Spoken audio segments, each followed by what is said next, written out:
ډیر مسلمانان داسې شته دي چې هغوی د خپل ژوند نه ډیر شکایت کوي او حال دا دی چې دا به د الله په نزد باندې په اغنیاو کې وي په باچاهانو کې به وي الله په نزد به داسې چې لکه گویا کې دته ما ټوله دنیا ورکړې ده او دا به په خپل ژوند باندې تنګي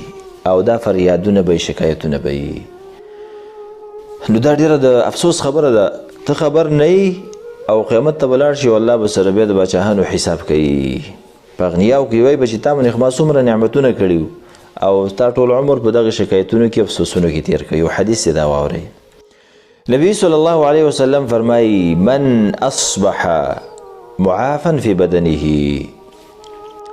څوک چې سهار کې او دا روغ وي بدن یې روغ وي دا لوی نعمت دی دویم دا دی وآمنا فی سربه او دا په خپل کور کې په امن کې وي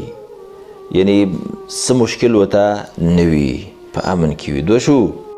وعنده قوت یومه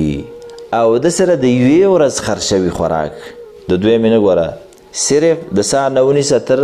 د ماخوستنه پورې د دې خرچه ورسره وي دا خوراک ورسره وي ښه نو دا څومره دی وی فکأنما حیزت له الدنیا بحذافیرها الله اکبر گویا کې دا انسان دته الله دا ټوله دنیا ورکړله د ټولې دنیا واګې د سره دي سبحان الله راشه عزتمندو ډېر مسلمانان داسې دي چې هغوی سره به د کلونو د میاشت کم از کم د میاشت د یو جمعې خو به ورسره یې که نه روغ جوړوي بدن باندې او د یو جمعې رزق خو به ورسره یې که نه د یو میاشت خو به ورسره یې که نه سره هغې نه څونه شکایتونه به وي څونه فریادونه به وي او حال دا دی چې که په بدن روغ وي سر ته د امن وو او د یوې ورځې د ماخوستنه پورې رزق تا سره و د سبا نه ګویا کې د الله په نزد باندې داسې لکه تاله چې دا ټولې دنیا واګې درکړي عزتمندو دنیا چې کوم د مسلمان دپاره د راحت ځای نه دی د بقا ځای نه دی د اوسېدلو ځای نه دی د سکون د اطمینان ځای نه دی دلته یو امتحان دی زموږ دپاره د هغې دپاره ډېر محدود عمر دی زموږ ډېرو انسانانو دا په دې کې لاړ چې پوره مې کړه او پوره مې نه کړه ومې ګټله ومې نه ګټله شل مې کړه او که شل مې نه کړه بنګله جوړه کړه دا وکړه دوکان وکړه دا وکړه صحیح دا مسلمان کوي لیکن دا ده چې دا به هدف نه ګرځې بس دا ده چې ستا د یوې ورځې څه درته د رسېدل نو بس د الله شکر ایستل کول پکار را او داسې یو چې الله پاکه دا ټوله دنیا چې تا راکړله او دا حقیقتا هم داسې ده نو بل سړی ډېر شکایتونه نه کوي بلکې د الله نه همیشه دپاره راځي بار بار شکرونه وباسه بار بار ولو یوه مړی نه پیدا کې دا روغ صحت یې درکړی دی د الله شکرګزار د شپې شکر ورته وباسه باید چې دا خولې زمونږ همیشه دپاره د الله په شکر باندې هغه ډکې وي او ځان له چې وي د الله شکرونه وباسه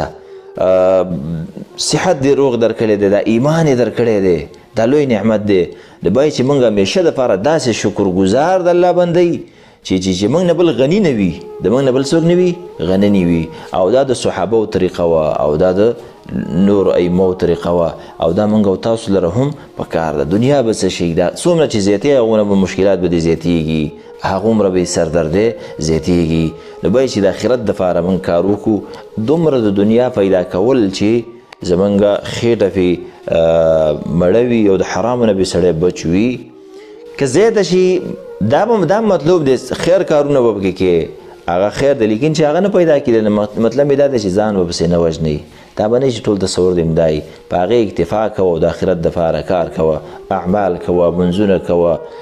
ذکرونه کوه داسې نور اعمال چې څومره وي ټول کوه